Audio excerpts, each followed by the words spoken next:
أرسلنا من قبلهم من قبلك فنادوا ولا حين مناص وعجبوا أن جاءهم منذر منهم فقال الكافرون هذا ساحر كذاب أجعل الآلهة إلها واحدا إن هذا لشيء عجاب صدق الله العظيم صاد والقرآن بالذکر. قسم ہے نصیحت والے قرآن کی. وَلِلَّذِينَ كَفَرُوا فِي عِزَّةٍ وَشِقَاقٍ کہ جن لوگوں نے کفر کو اپنایا وہ کسی اور وجہ سے نہیں بلکہ اس لیے کہ وہ بڑائی کے گھمنڈ اور بڑھترکی میں مبتلا ہے. اب اہلکنا من قبلہم من قبل اور ان سے پہلے ہم نے کتنی قوموں کو ہلاک کیا. فنادوا ولا حین مناص تو انہوں نے اس وقت آوازیں دی جب پکارنے کا وقت جاتا رہا. وعجبوا ان جاءهم منذر منهم اور ان قریش کے لوگوں کو اس بات پر تعجب ہوا کہ ان کے پاس ایک خبردار کرنے والا آیا ہے اور انہی میں سے وقال الکافرون ھذا ساحر کذاب. اب ان کافروں نے کہا کہ یہ تو جھوٹا جادوگر ہے. اجعل الآلہۃ الہا واحدا کیا اس نے سارے معبودوں کو ایک ہی معبود میں تبدیل کر دیا ہے. ان ھذا لشیء عجاب یہ تو بڑی عجیب بات ہے. سورۃ الصاد کی ابتدائی آیات تلاوت کی ہے. اور سورۃ الصاد کا جو نزول ہے یہ اس وقت ہوا کہ جب آپ صلی اللہ علیہ وسلم مکی دور میں مکی زندگی میں اس سورت کا نزول ہوا ہے. مکی زندگی کا وسط تھا اور اس سورت کے نزول کا سبب یہ واقعہ بنا کہ آپ علیہ السلام کے پاس آپ صلی اللہ علیہ وسلم کے چچا ابو طالب انہوں نے پیغام بھجوایا اور بلوایا کیونکہ آپ صلی اللہ علیہ وسلم کے چچا ابو طالب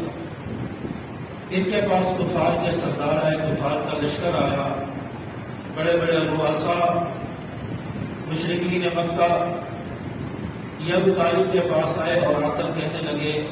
کہ ابو طالب آپ کا بھتیجا وہ ہمیں ہمارے معبودوں کو برا بھلا کہہ رہا ہے اور آپ اس کو بلوا کر ان کو سمجھائیں کہ وہ ہمارے معبودوں کو برا بھلا نہ کہے. جب آپ صلی اللہ علیہ وسلم کے چچا ابو طالب نے آپ کو بلوا لیا اور یہ رکھ کر آسان بھی آ گئے اور آپ صلی اللہ علیہ وسلم سے ابو طالب نے فرمایا کہ آپ ان کو کیا کہتے ہیں. آپ صلی اللہ علیہ وسلم نے فرمایا کہ میں نے ان سے صرف اتنی بات کہی ہے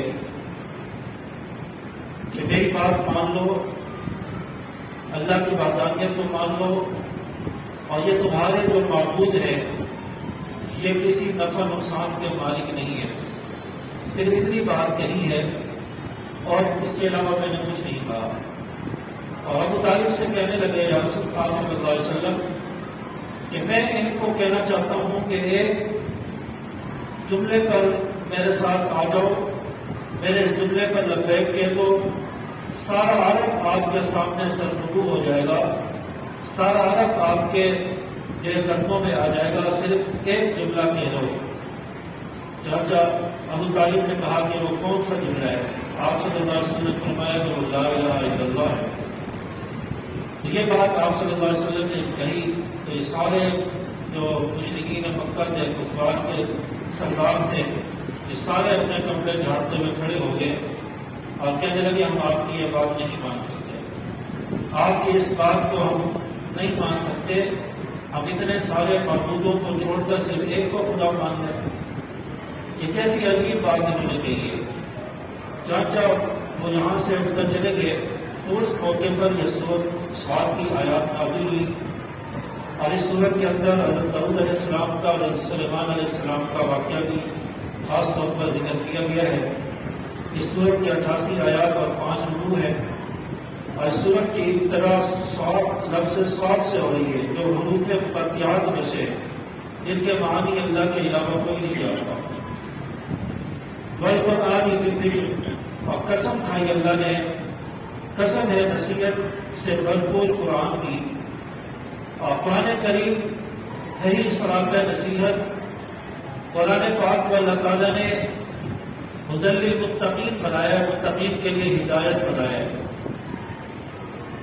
تو قرآن مجید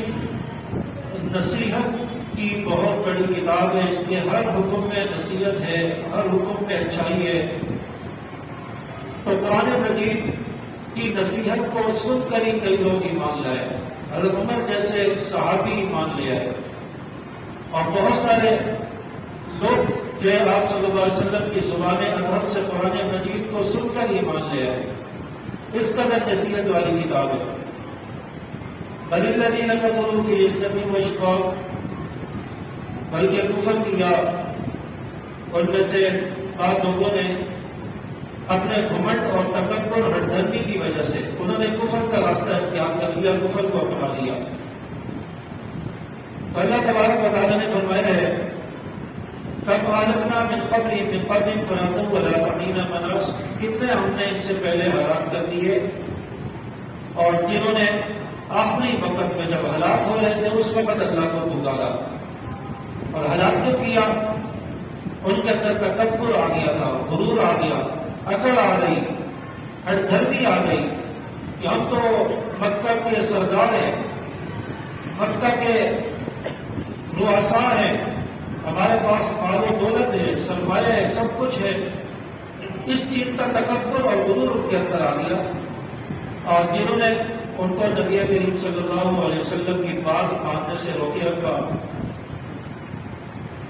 اپنے غرور اور تکبر کی وجہ سے آپ صلی اللہ علیہ وسلم کی بات کو نہیں مانا، جس کی وجہ سے اللہ تبارک و تعالیٰ نے انہیں ہلاک کیا، تباہ کیا۔ اور غرور اور تکبر وہ چیز ہے کہ جس کے بارے میں اللہ تعالیٰ کو سخت غصہ آتا ہے، اس شخص سے اللہ تبارک و تعالیٰ کو سخت نفرت ہوتی ہے جو تکبر اور اکڑ کر زمین پر چلے، اور اس لیے فرمایا ولا تمشی فی الارض مرحا، زمین پر اکڑ کے نہ چلو، اکڑ کے تکبرانہ انداز میں زمین پر نہ چلو۔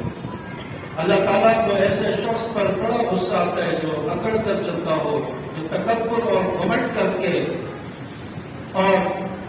متکبرانہ انداز میں چلتا ہو، اللہ تعالیٰ کو ایسے شخص پر غصہ آتا ہے۔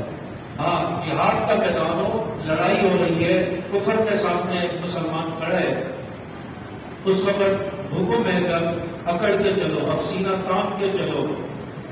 اب جو ہے کفر پر روک ڈالنے کے لیے اکڑ کر چلو، گردے ہلا کے چلو، تاکہ کفر کے اوپر تمہارا خوف اور دبدبہ طاری ہو، ان کے اوپر خوف طاری ہو جائے۔ اب یہاں پر اکڑنے کا حکم ہے، ورنہ عام زندگی کے اندر فرمایا عاجزی انکساری کے ساتھ چلو، غرور اور تکبر نہ کرو۔ تو یہ مشرکین مکہ اپنے غرور اور تکبر کی وجہ سے ہلاک ہوئے۔ اور ایک اصولی بات ہے کہ انسان اپنے سے بڑے آدمی کی بات کو رکھتا ہے، اس کی بات کو مانتا ہے، اس کی بات مان کر چلتا ہے۔ کوئی بھی انسان کام کر رہا ہوتا ہے تو اس میں اپنے کام کے ریلیٹڈ جو بھی لوگ ہوتے ہیں اور جو اس کام میں پہلے جن کا جو ہے وہ اس کام میں جو پہلے لگے ہوتے ہیں، تو ان سے انسان مشورہ لیتا ہے کہ بھئی میں یہ کام کر رہا ہوں یا یہ کام کرنے کا ارادہ ہے،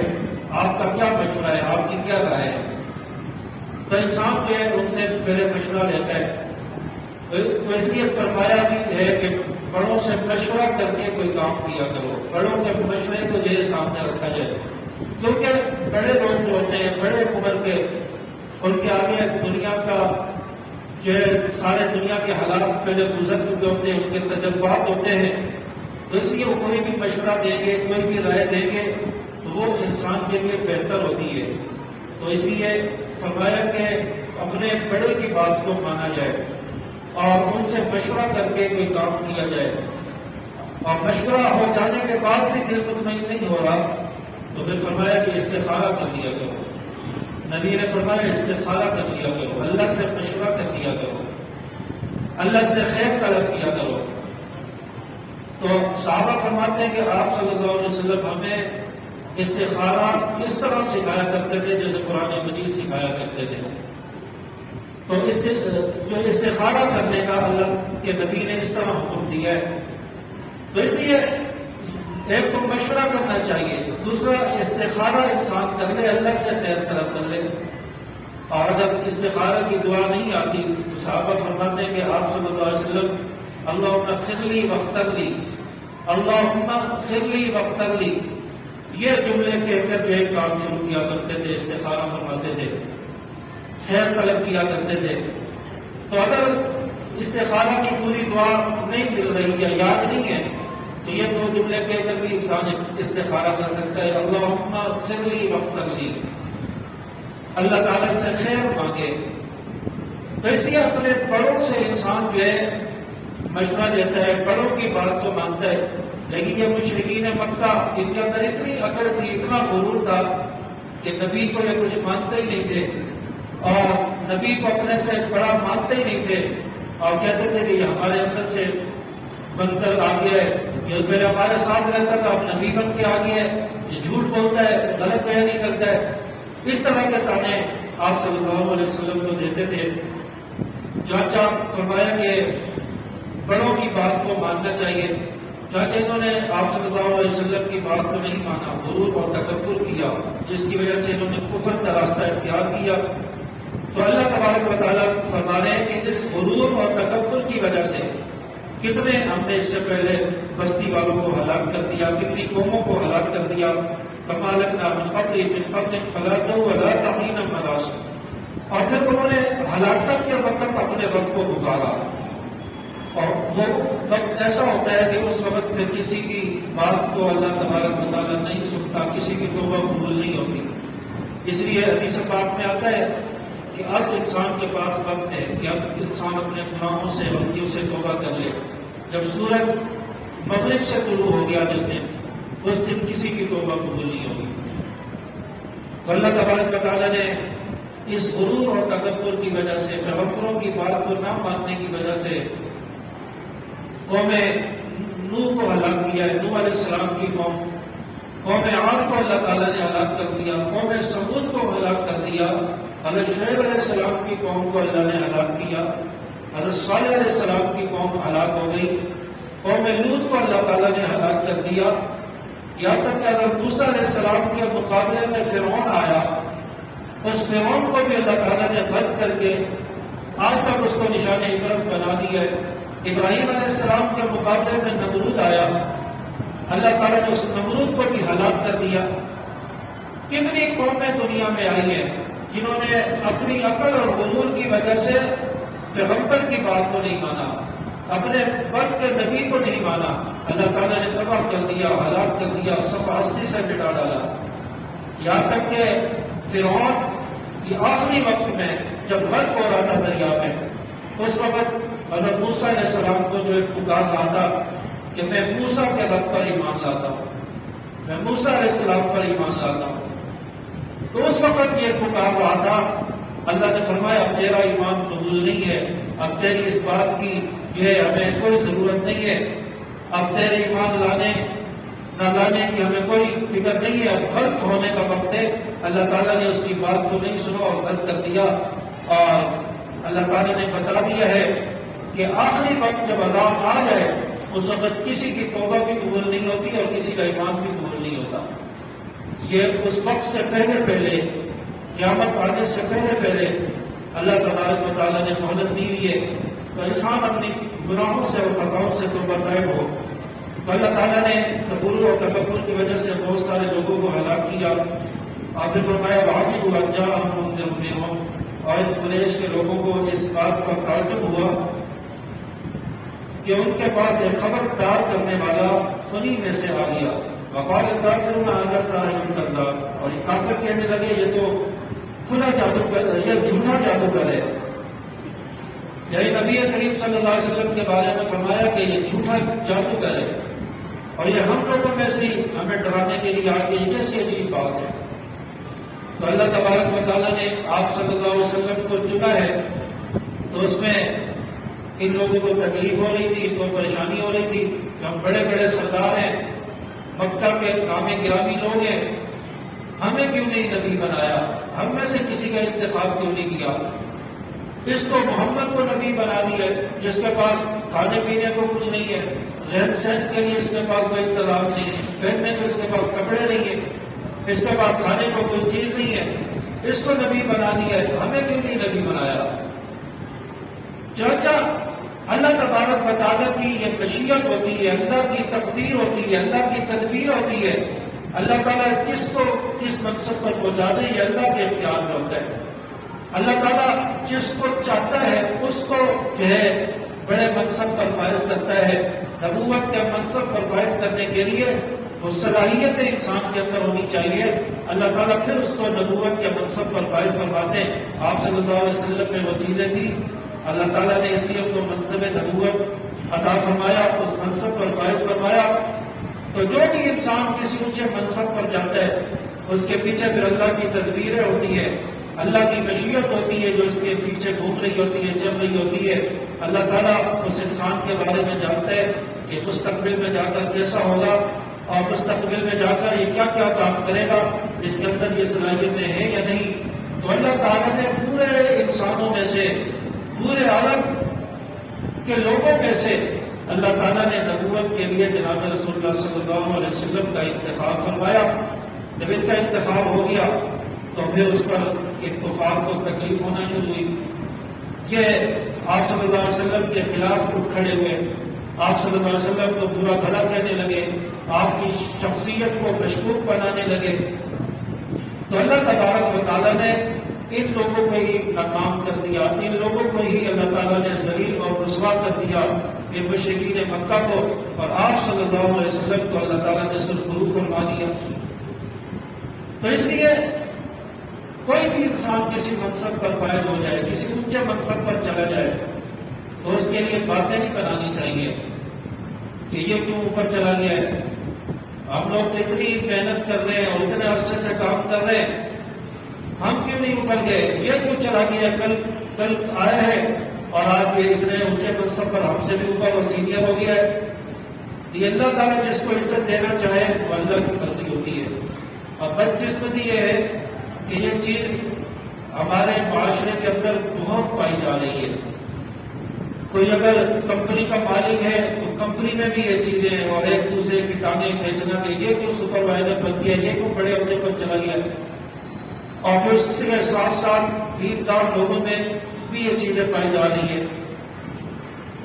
دینی لوگوں میں بھی، مذہبی لوگوں میں بھی یہ چیزیں رائج ہونا شروع ہو گئی ہیں کہ بھئی یہ کیوں اونچے منصب پر چلا گیا، اس کی ٹانگیں کھینچنا شروع کر دو، اس کے پیچھے جو ہے پلاننگ دینی شروع کر دو،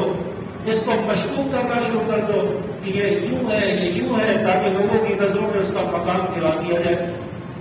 لوگوں کی نظروں میں اس کو نیچ کر دیا جائے۔ تو یہ چیز جو ہے آج شروع ہو گئی ہے، اور یہ منافقانہ سوچ ہے، یہ مشرکین مکہ والی سوچ ہے کہ جو آج مسلمانوں کے اندر جو ہے پھیلتی چلی جا رہی ہے، اور سب سے زیادہ اختلافات کی وجہ یہ چیزیں بنتی ہیں، سب سے زیادہ لڑائی جھگڑے کی وجہ یہ چیزیں بنتی ہیں۔ اس کی وجہ سے ایک دوسرے کے اندر نفرتیں پیدا ہو جاتی ہیں، جھگڑے پیدا ہو جاتے ہیں، اختلافات پیدا ہو جاتے ہیں، گروہ بندیاں شروع ہو جاتی ہیں، فرقہ بندیاں شروع ہو جاتی ہیں، لوگ ایک دوسرے میں تقسیم ہونا شروع ہو جاتے ہیں۔ تو یہ سب سے بڑی مسلمانوں میں نقصان والی جو چیز ہے وہ یہی چیز ہے کہ مسلمانوں میں آپس میں اتفاق نہیں رہا، اور آپس میں ایک دوسرے کی محبت نہیں رہی، کسی کو اونچا چڑھتا ہوا دیکھ کر برداشت نہیں کر سکتا آج انسان، حسد اس کے اندر پیدا ہو جاتا ہے کہ میں اس منصب تک کیوں نہیں پہنچا، یہ کیوں پہنچ گیا ہے، بھئی اللہ نے اس کو پہنچا دیا ہے، اللہ نے اگر نبوت کے مقام پر نبی کو پہنچا دیا ہے تو اس میں ہمیں کیا پریشانی ہے۔ مشرکین مکہ کو بھی یہ بات سوچنی چاہیے تھی، اور آج کے دور میں ہمیں بھی یہ سوچنی چاہیے کہ اللہ تبارک و تعالیٰ نے کسی کو اونچا منصب دیا ہے تو اس کی صلاحیت کی بنیاد پر دیا ہے، اور ہمارا اس بات پر یقین ہے کہ کوئی بھی کام اللہ کی مرضی اور اللہ کی جو تقدیر ہے، اللہ کی جو تدبیر ہے، اس کے جو ہے علاوہ نہیں ہو سکتا، اللہ کی مرضی سے ہر کام ہوتا ہے۔ تو کوئی بھی انسان آگے بڑھ رہا ہے، انسان اپنا مثال ایسا بنائے کہ اس کو دعائیں دے کہ اللہ تعالیٰ تجھے اور ترقی دے، اللہ تعالیٰ تجھے اور اونچا مقام و منصب عطا فرمائے، اس کے لیے دعائیں کرے انسان کہ اللہ تعالیٰ اس کی حفاظت بھی فرمائے اور اس انسان سے اللہ تعالیٰ دین کا کام لے لے، اللہ تعالیٰ اس انسان کو دین کے لیے قبول فرما لے، اس کو دعائیں دینے کے لیے انسان جو ہے فکر مند رہے اور اس کا حوصلہ بڑھانے کی انسان کوشش کرے۔ لیکن نفرت کی جو ہے بیج آج بویا جا رہا ہے اور ہر جگہ یہ چیز شروع ہو گئی ہے۔ آج ہمارے ملک کے سیاسی حالات بھی آپ کے سامنے، یہاں تو انتہا ہو گئی ہے، نفرت کی انتہا ہو گئی ہے، پورے ملک کا بیڑا غرق ہوتا چلا جا رہا ہے۔ اس نفرت اور انتقام کی آگ میں پورے ملک کو ڈبویا جا رہا ہے۔ ابھی کتنی تباہی ہو گئی ہے 2-4 دن 5 دن پہلے۔ تو یہ نفرت کی جو آگ جو ہے بھری جا رہی ہے لوگوں میں، یہ بڑی تباہی لا کر چھوڑے گی، اس لیے یہ چیز انسان کو اپنے اندر سے ختم کرنی چاہیے۔ آپ صلی اللہ علیہ وسلم تو محبت کا پیغام لے کر آئے تھے، محبت کی تعلیم لے کر آئے تھے۔ چوجہ مشرکین مکہ نے جو ہے آپ صلی اللہ علیہ وسلم کے بارے میں کہا کہ یہ تو ہمارے اندر سے یہ آدمی آ گیا ہے، یہ کیسے نبی ہو سکتا ہے، یہ تو جھوٹا جادوگر ہے۔ اجعل الآلہۃ الہا واحدا ان ھذا لشیء عجاب، اور کہنے لگے کہ کیا اس نے سارے معبودوں کو ایک ہی معبود میں تبدیل کر دیا، ان ھذا لشیء عجاب، یہ کیسی عجیب بات ہے۔ سارے معبود، ہم اتنے سارے معبودوں کی عبادت کرتے ہیں، کوئی وجہ ہے، کوئی یعود ہے، کوئی یعوق ہے، کوئی سوا ہے، کوئی نصر ہے، الگ الگ ان کے نام رکھے ہوئے تھے،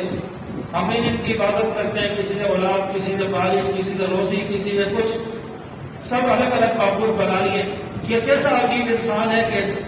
سارے معبودوں کو ایک معبود میں لا کر تبدیل کر دیا ہے، اور ہم سے کہتے ہیں صرف اللہ کو معبود مان لو، انسانوں کو چھوڑ دو۔ تو اس میں برائی کی کیا وجہ تھی؟ اس پر تم کو خوش ہونا چاہیے تھا کہ ہم در در پہ جاتے ہیں، در در کی ٹھوکریں کھاتے ہیں، اور رسول اللہ صلی اللہ علیہ وسلم نے ہمیں ایک ہی در پر جھکنے کا حکم دے دیا ہے، اسی ایک ہی در پر جھک جاؤ، سارے مسئلے حل ہو جائیں گے، ساری دعائیں یہیں سے پوری ہو جائیں گی، در در پہ جانے کی ضرورت ہی نہیں ہے۔ جیسے آج کا مشرک کہتا ہے کہ بھائی کبھی معین الدین حجویری کے مزار پر چلے جاؤ، وہاں فلاں حاجت پوری ہوگی، کبھی جو ہے سلطان باہو کے مزار پر چلے جاؤ، وہاں یہ حاجت پوری ہوگی، کبھی شہباز کلندر کے مزار پر چلے جاؤ، یہاں پر فلاں بات پوری ہو جائے گی، کبھی جو ہے معین الدین چشتی کے مزار پر چلے جاؤ، وہاں یہ بات پوری ہو جائے گی، فلاں مراد پوری ہوگی۔ در در کی ٹھوکریں کھا رہے ہیں، یہ نہیں کہ ایک ہی در پر آ جائے، ایک ہی اللہ کو اپنا معبود حقیقی مان لیں، اسی در پر جھک جائیں، یہیں پر سارے کام ہونے۔ اگر نبی نے یہ کہا ہے کہ ایک کو معبود مان لو، سب کو چھوڑ دو، سب کی عبادت کو، تو اس میں برائی کی کوئی بات ہی نہیں تھی، فائدے کی بات تھی۔ در در پر جانے کی بجائے ایک ہی در پر آ جاؤ، نہ کوئی پیسہ لگے گا، نہ کوئی زیادہ سفر کرنا پڑے گا، اور ہر علاقے میں اللہ کا گھر موجود ہے، اور اس میں جا کر اللہ کی عبادت کرو۔ تو آپ صلی اللہ علیہ وسلم نے یہی تعلیم دی، اور کہنے لگے یہ عجیب بات کرتا ہے، اتنے سارے معبودوں کو چھوڑ کر ہم ایک ہی کو معبود مان لیں۔ جو اچھا اللہ تبارک و تعالیٰ ہی ہے جو ساری مشکلیں، ساری پریشانیاں حل کرنے والی ذات ہے، تو اس لیے انسان کو در در پر جانے کی بجائے صرف ایک ہی در پر چلے جانا چاہیے، اور وہ اللہ کا در ہے، یہیں سے ساری مرادیں پوری ہوگی۔ اللہ تبارک و تعالیٰ کو سمجھنے کی